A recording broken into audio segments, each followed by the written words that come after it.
자, 마태복음 2장 19절로 23절까지 교독합니다.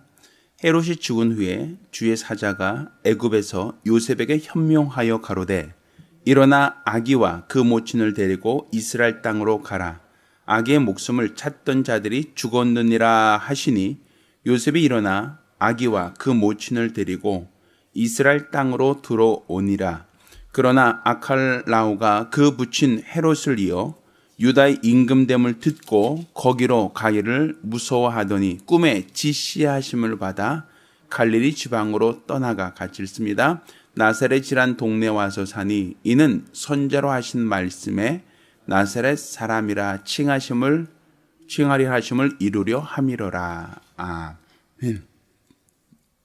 우리의 신앙은 우연에 기초하지 않습니다. 이스라엘의 역사는 우연히 이루어진 역사가 아니라 하나님의 뜻 가운데, 하나님의 말씀 가운데 이루어졌다는 사실입니다. 그러니까 우리가 항상 하나님의 말씀이 응하여지는 과정, 하나님 말씀이 그대로 이루어지는 그 과정은 우연이 아니라 하나님의 뜻하신 대로 당신의 뜻을 이루어 나가는 과정이라는 사실을 우리가 알고 믿어야 됩니다. 많은 사람들이 하나님의 말씀을 읽으면서 그 말씀이 하나님의 뜻에 기초하고 있다. 하나님이 계획하신 그 뜻 가운데 기초하고 있다라는 생각을 하지 않습니다. 그냥 하나님께서 말씀하셨나 보다. 하나님께서 이렇게 말씀하셨나 보다 라고 하는 생각을 갖지, 그것이 하나님의 깊은 뜻 가운데 이루어졌다라고 하는 계획, 하나님의 큰 뜻 가운데 이 말씀이 주어졌고 그 모든 약속이 응하여지는 그 모든 과정도 하나님의 뜻대로 응하여진다라고 하는 생각을 하지 않는단 말입니다. 그렇지만 우리가 분명히 알아야 할 것은 이 성경은 우연히 기록된 것이 아닙니다. 이것은 하나님이 계획하시고 뜻하신 바를 말씀하신 것이고 또 하나님은 그 뜻하신 바를 그대로 이루어 가고 있다라는 것을 우리가 알아야 됩니다. 예수님께서 태어나신 이후로 그가 베들레헴에 태어난 것은 우연이 아닙니다.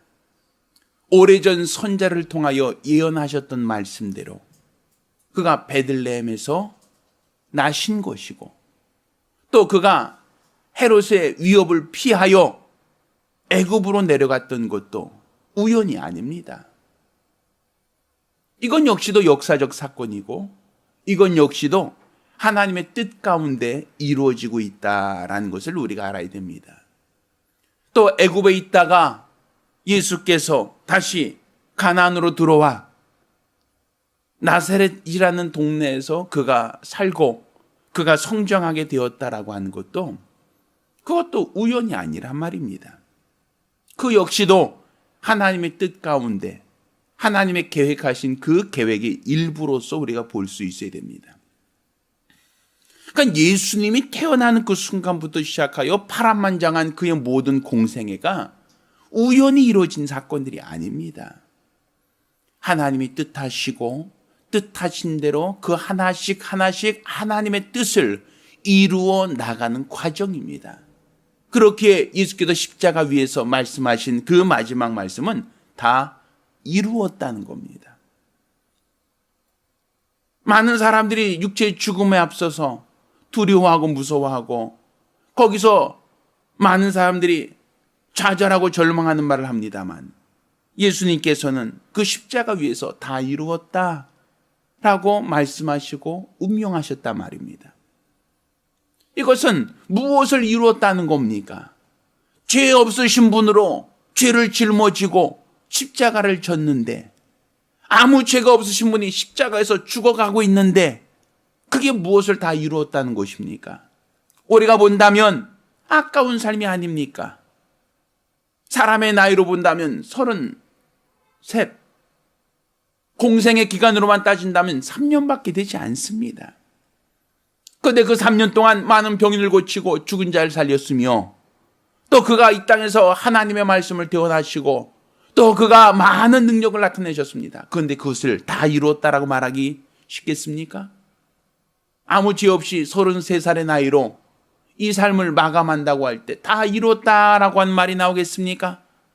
아쉽다, 아깝다, 더 많은 걸 할 수 있었을 터인데 내가 더 살았으면, 내가 이렇게 누명을 쓰지 않았다면 더 많은 것을 할 수 있었을 터인데라고 그렇게 짧은 인생을 돌아보며 아쉬워하고 안타까워하는 것이 정상 아닙니까? 그런데 우리 주님께서는 다 이루었다라고 얘기하십니다. 33년간의 삶이 아주 짧은 삶임에도 불구하고 그 삶을 통하여 다 이루었다. 우리 인생의 삶을 어떻게 33살에 다 마감하며 다 이루었다 말할 수 있겠습니까? 이는 내가 계획한 것, 내가 바라는 것, 내가 원하는 것을 얻었다 하여 다 이루었다는 것이 아닙니다. 하나님이 뜻하신 바를 이루었다는 겁니다. 하나님이 목적하신 바를 다 이루었다는 겁니다. 하나님께서 내게 주신 계명에 온전히 순종함으로 그 뜻을 다 이루었다라는 것입니다. 그러니 우리 주님이 다 이루었다라고 하는 말씀은 그 삶 속에 하나님의 뜻이 전제되어 있다라는 얘기가 되는 겁니다. 하나님이 나에게 명하신 것, 하나님이 나에게 뜻하신 것, 하나님이 나를 통하여 이루고자 하셨던 일을 다 이루었다라는 것입니다. 그러면 예수님께서 베들레헴에 나신 것도 하나님의 뜻을 이루신 것이고 애굽으로 내려가신 것도 하나님의 뜻을 이루시는 과정이며 나사렛에서 묵수로 자라나는 그 모든 과정도 결국에는 다 이루었다라는 얘기가 되는 겁니다. 자, 그러면 예수님께서 애굽으로 내려가신 게 왜 다 이루었다는 겁니까? 헤롯이 그를 죽이려고 하였습니다. 동방 박사의 말을 듣고 바로 베들레헴 그 인근에 있는 3살 이하의 아이를 다 죽이려고 할 때 가까스로 목숨을 애굽으로 피난함으로 인하여 살아났다. 이렇게 우리가 생각할 수 있을 터인데, 그런데 성경 그렇게 말하고 있지 않습니다. 하나님이 뜻하신 바였다라고 얘기하고 있단 말입니다. 자, 무엇을 뜻하신 바입니까? 오늘 본문을 보면 애굽으로 내려간 사건을 그냥 우연이라고 얘기하지 않습니다. 19절 보면 헤롯이 죽은 후에 주의 사자가 애굽에서 요셉에게 현몽하여 가라되 일어나 아기와 오촌 데리고 이스라엘 땅으로 가라. 아기의 목숨을 찾던 자들이 죽었느니라. 자, 여기는 분명히 애굽에서 나오게 하는 이야기를 하고 있어요. 근데 애굽에서 나올 때만 이 얘기를 했는가 하면 아닙니다. 자, 13절 보면 저희가 떠난 후에 주의 사자가 요셉에게 현명하여 가라되 헤롯이 아기를 찾아 죽이려 하니 일어나 아기와 그 모친을 데리고 애굽으로 피하여 내가 내게 이르기까지 거기 있으라 하시니. 자, 애굽으로 내려간 것도 누가 지시한 겁니까? 천사가 요셉에게 현몽하여, 그러니까 꿈속에서 지시하셨다라고 얘기합니다. 그리고 내가 애굽에 내려가라, 거기서 내가 지시할 때까지 거기 있어라 라고 얘기하더니 아까 읽었던 이 본문 19절 20절을 보면 헤롯이 죽은 후에 주의 사자가 뭐라고 해요? 애굽에서 뭐하라?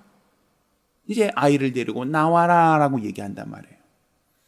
그러니까 애굽에 들어가는 것도 누가 지시한 겁니까? 주의 천사가 지시한 대로. 애굽에서 나오는 그 시기도 누가 지시한 겁니까? 바로 천사가 지시한 대로 이렇게 되어 있는 거예요.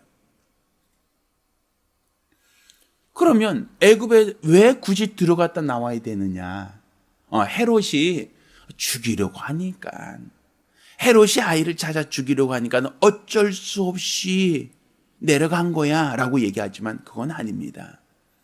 하나님께서 이스라엘 온 백성들을 요셉 이후로 애굽에 내려가게 하셨습니다. 그리고 애굽에서 430년을 지나면서 종으로 살다가 하나님께서 그 이스라엘 자손을 모세의 손에 위탁하여 이끌고 나오신 사건을 우린 출애굽이라고 얘기합니다. 그러니까 온 이스라엘 백성이 어디에서 시작하는 겁니까? 애굽에서 시작하여 나오는 겁니다.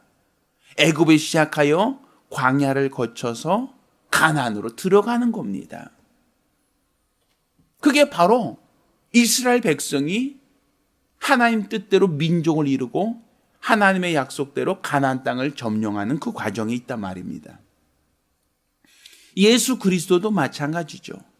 예수 그리스도께서 마리아의 태를 통하여 이 땅에 태어나셨다라는 것만을 말하는 게 아닙니다.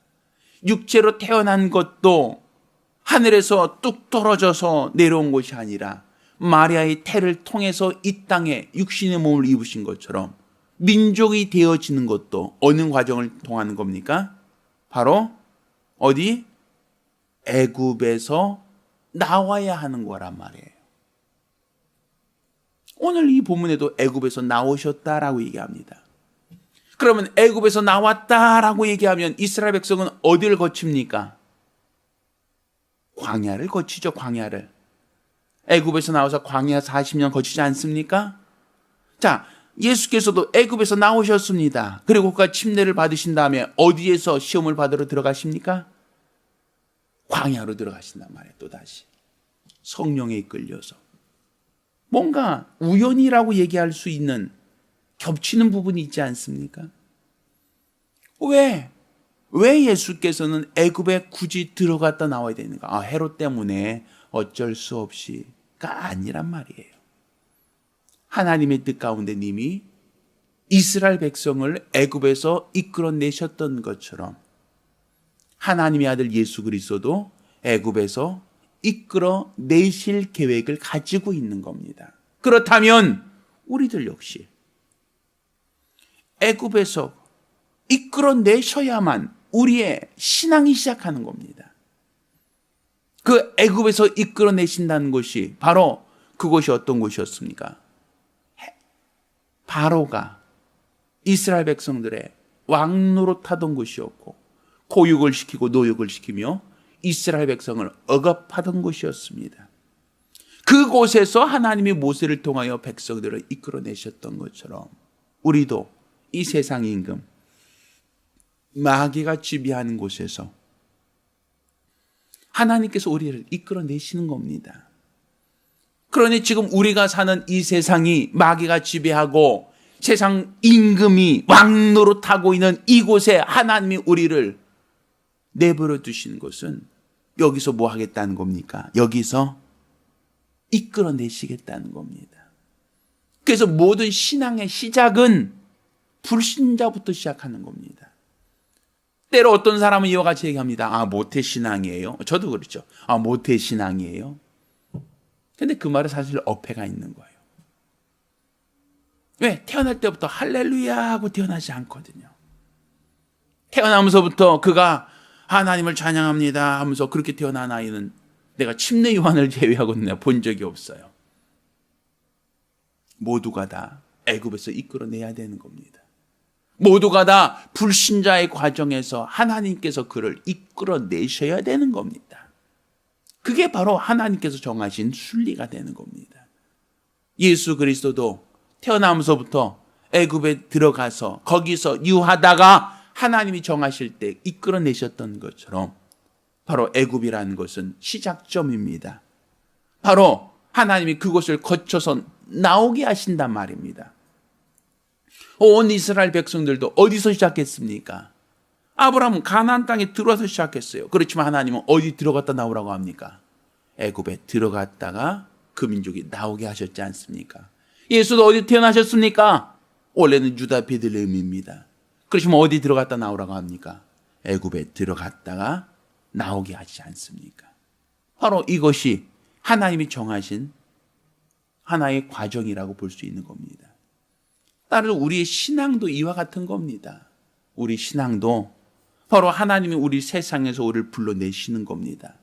우리가 우리 하나님의 은혜 가운데 우리를 불러내시고자 할 때 우리가 주의 말씀을 따라 순종함으로 따라 나오는 자가 되어야 됩니다. 이게 바로 신앙을 갖는 겁니다. 세상에 머물고 애굽에 머물러 거기서 계속 종살이라도 줬사오니 거기서 살겠습니다. 헤롯이 나를 죽이려고 하니 안전한 그곳에 살겠습니다. 이것은 신앙이 아니라 말입니다.